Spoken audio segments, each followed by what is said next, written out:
믿습니다. 할렐루야. 그러니까 무조건 치료하신 하나님이 아니라는 거예요. 치료하신 하나님을 저와 이 모든 삶 가운데 만나려면 먼저 규례와 계명, 율례를 지켜 행하면 치료하신 하나님이 되어줄 수 있다는 것을 말씀하고 있습니다. 자, 그리고 그 하나님께서는 이스라엘 백성들을 엘림으로 인도하니까 그 엘림에 가니까 10글샘과 70종려나무가 있어요. 그래서 엘림을 통하여 저와 여러분의 모든 삶을 부욕케 하시는 하나님임을 보여주신 줄로 믿습니다. 또한 그 하나님은 신광야로 이스라엘 백성들을 인도해서 출애굽기 16장 신광야에서 무슨 사건을 통해서 우리에게 일용할 양식을 공급하신 하나님임을 보여주셨나요? 만나와 메추라기 사건을 통하여 우리가 믿는 하나님, 우리의 기도의 대상이 되신 하나님은 우리의 일용할 양식을 공급해 주시는 하나님임을 나타내 주신 줄로 믿습니다. 이것을 그치지 않고 하나님께서는 출애굽기 17장 르비딤에 이르게 해서 우리의 모든 신앙생활 할 때에 우리의 모든 영적의 목마름을 해결하시기 위하여 저와 여러분을 반석 되시는 예수님, 즉 반석을 쳐서 예수 그리스도 나오는 하나님 예수님께서 공급하시는 영원히 목마르지 않는 생수를 공급하시는 하나님임을 우리에게 보여주셨다는 겁니다. 자, 그리고 또한 르기딤에서 하나님께서는 저와 여러분의 신앙생활 할 때에 만나는 원수 마귀 사단, 이 대적을 만날 때 그 대적을 물리치시는 방법을 알려주셨는데 그 대적을 물리치시는 방법이 바로 뭐냐? 강한 기도라는 거예요. 강한 기도를 통하여 우리의 승리의 깃발이 되시는 여호와 니시 되시는 하나님께서 그 강한 기도를 통하여 우리의 모든 대적들을 물리쳐 주시는 하나님이다 라는 것을 말씀하고 있어요. 이것이 바로 우리가 믿는 하나님, 기도의 대상이 전능하신 하나님이다. 애굽에서 10가지 재를 내리고 구원받은 애굽에서 광야로 나온 이스라엘 백성들이 수르 광야, 신광야, 르비딤을 통해서 전능하신 하나님임을 보여줬다는 겁니다. 또 우리가 믿는 하나님은 창조주의 하나님인 줄 믿습니다. 창조주 하나님, 창세기 1장 1절에서 3절 말씀이에요. 창조라는 것은 히브리어로 빠라라는 말인데 이 빠라라는 말은 무에서 유를 창조하다. 아무것도 없는 곳에서 있게 하시는 것이다. 이게 빠라예요. 창조라는 뜻이 히브리어로. 그래서 우리 하나님은 창세기 1장 1절에서 3절 말씀을 통해서 창조주 하나님임을 우리에게 보여주고 계십니다. 태초에 하나님이 천지를 창조하시니라. 땅이 혼돈하고 공허하며 흑암의 깊음에 있을 때 하나님의 신이 땅의 수면에 운행하시더라. 하나님이 가라사대 빛이 있으라 하심에 빛이 있었고. 할렐루야. 즉 말씀으로 모든 것을 창조하신 하나님이심을 저와 여러분에게 보여주고 계시다는 것이죠. 그래서 이 하나님은 신명기 32장 39절에 보니까 저와 여러분들을 죽이시기도 하시고 살리기도 하시는 분이다 라는 것을 말씀하고 있어요.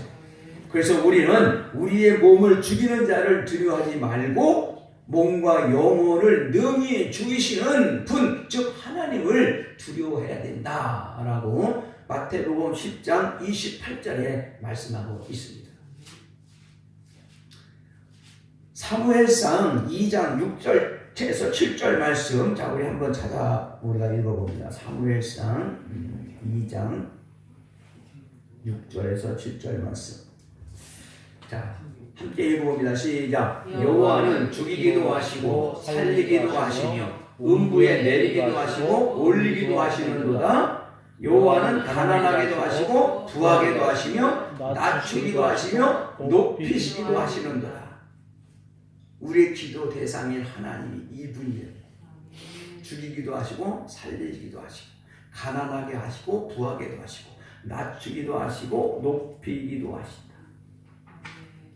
음부에 내리기도 하시고 올리기도 하시는 그분, 그분이 저와 여러분이 기도하는 대상 하나님이신 줄로 믿습니다.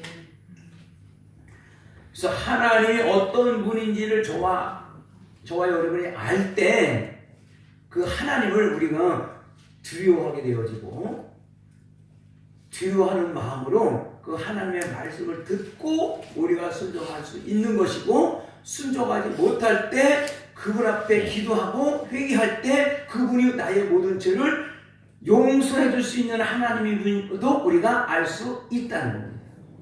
할렐루야. 그렇지 않습니까? 그분이 어떤 하나님이신지 우리가 알고 신앙생활하고 기도할 때 두려움이 있다.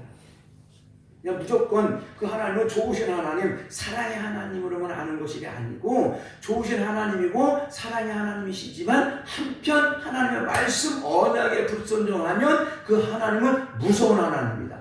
질투하시는 하나님입니다. 그렇기 때문에 저와 여러분은 두려워해야 된다. 왜? 그분은 전지전능하시고 창조주 하나님이시기 때문에 그렇다는 거예요.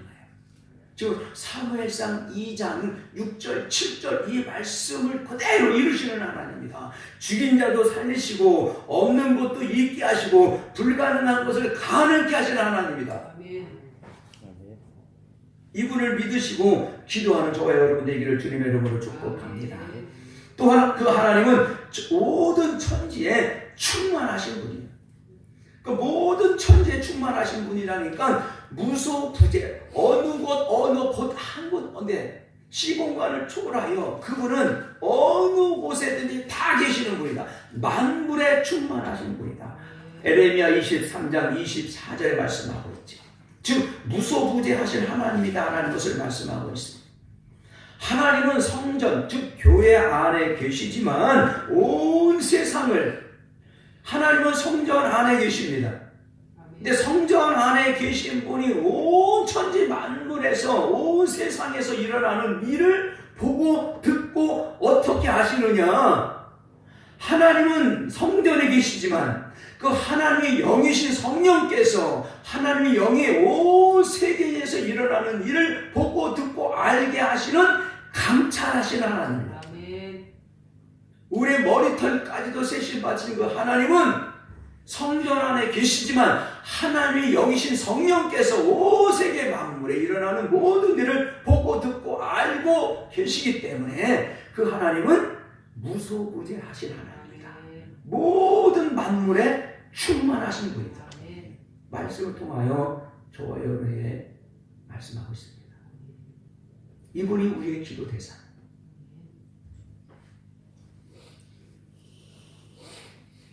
그 하나님은 성전에 계시고 그 하나님은 눈과 마음을 이곳에 두시고 우리의 모든 기도하는 모습을 그분은 보고 계시고 우리의 모든 기도의 소리를 그분은 귀로 들으십니다.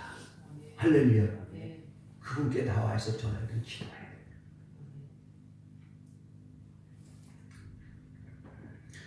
우리는 전능하신 하나님을 항상 기억하고 어떤 상황과 형편에 있을지라도 변명하거나 핑계치 말고 모든 것을 아시는 하나님께 나와 하나님 앞에 기도하는 저와 여러분 되어줄 주님의 이름으로 부탁을 드리겠습니다. 자, 두 번째 그 하나님은 언약의 하나님이지. 언약의 하나님. 우리가 잘 알고 있는 출애굽기 6장 2절에서 5절 말씀에 보면 하나님께서는 아브라함과 이삭과 야곱에게는 전능하신 하나님으로 나타나셨으나 여호와로는 그들에게 알리지 않으셨다. 아브라함과 이삭과 야곱에게는 하나님께서는 전능하신 하나님으로 나타나셨지만 그들에게는 여호와로는 알리지 않으셨다는 거예요. 알리지 않으셨다고 해가지고 아브라함과 이삭과 야곱에게 여호와 하나님, 언약의 하나님이 아니라는 것은 아니죠. 언약의 하나님이시지만 아브라함과 이삭과 야곱에게는 전능하신 하나님으로만 나타났지만 여호와로는 그들에게 아직 알리지는 않았다는 거예요. 할렐루야. 그런데 출애굽기 6장 2절에서 5절 그 말씀을 지금 말씀드렸고 5절 그 이후에 6절 말씀에 5절에 보니까 자 출애굽기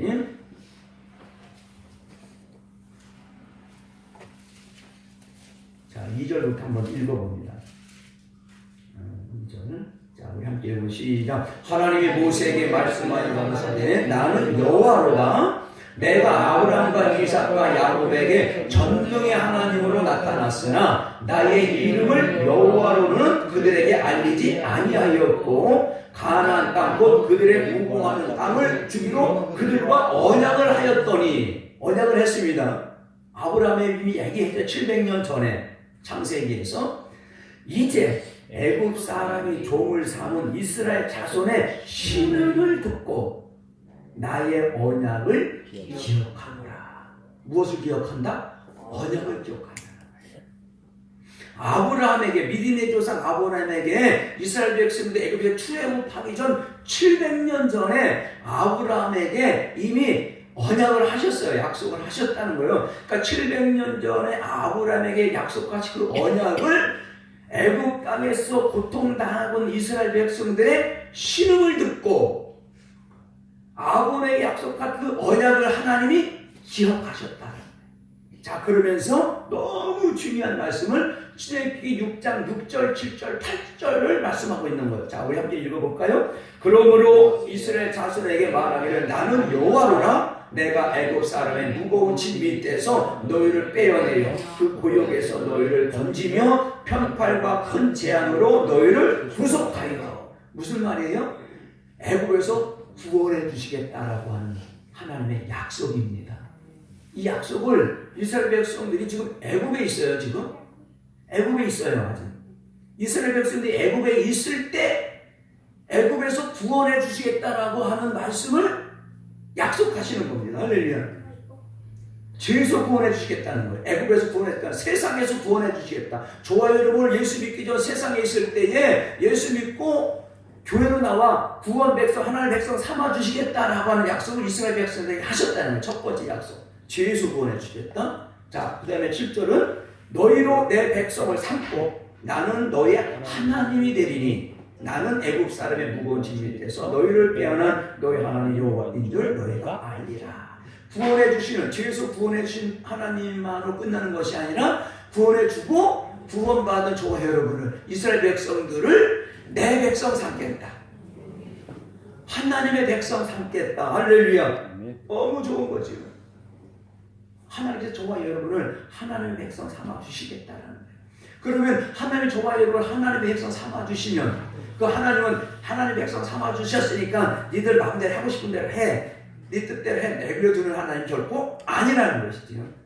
그 하나님이 저와 여러분의 아버지가 되니까 우리 동영이와 동욱이 하늘이의 아버지 되시는 부모 되시는 안수 집사님과 우리 이충 집사님이 자녀들의 모든 필요한 것을 채워주시는 책임과 의무가 있잖아. 사명감을 태어났잖아. 그러면 우리 하나님도 저와 여러분을 하늘 백성 삼으셨으니까 하늘 백성이 저와 여러분 그 하나님이 다 책임져 주시겠다는 말씀입니다. 할렐루야. 우리 신앙생활할 때 천국 가기 전까지 우리 모든 신앙생활할 때에 가정과 직장과 사업장 모든 만남의 관계 자녀들 그 하나님이 다 책임져 주시겠다라고 약속입니다. 근데 이 약속을 신앙생활하는 많은 주의 백성들 중에서 받는 사람도 있고 못 받는 사람도 있다. 그렇죠? 다 받는 게 아니죠. 근데 받을 수 있는 방법을 성경에 다 기록하고 있다라는 것이죠. 이것이 어디에 대표적인 말씀이? 예? 신명 28장이잖아요. 믿음의 사람이 너무 좋아하는 말씀 신명 28장에 기록하고 있잖아요. 이러이러 하면 이런 복을 주고 이러이러하지 않으면 이러한 저주가 있다. 신명 28장이 그거 말씀하고 있는 거거든요. 또 레위기 26장도 그 말씀을 하고 있고 그렇잖아요. 그러니까 이 땅에서 복을 받고 저주받는 모든 것은 저와 여러분의 한이 달렸다. 하나님은 약속하셨어요. 내 백성 삼으시니까 내가 다 책임져 줄게. 약속을 했는데 그 약속을 받는 사람이 있고 못 받는 사람도 있다. 즉 우리 한이 달렸다는 것이죠. 그것을 지금 말씀합니다.